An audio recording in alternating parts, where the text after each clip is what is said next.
বঙাইগাঁও হাপাচৰাত ভয়ংকৰ পথ দুৰ্ঘটনা। হাপাচৰাৰ 17 নং ৰাষ্ট্ৰীয় ঘাইপথত সংঘটিত হৈছে এই পথ দুৰ্ঘটনা।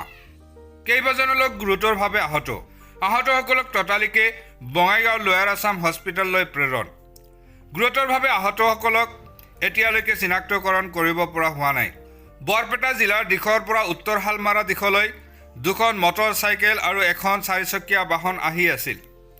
হঠাৎ এখন মটৰ চাইকেল ইউ টাৰ্ণ লোৱাত পিছফালৰ পৰা অহা আন এখন মটৰ চাইকেল আৰু চাৰিচকীয়া বাহন খুন্দা মাৰে।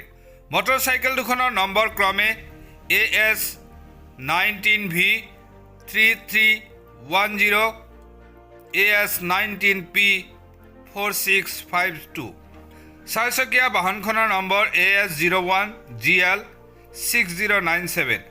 ঘটনাস্থলীত উত্তৰ হালমাৰা আৰক্ষী উপস্থিত।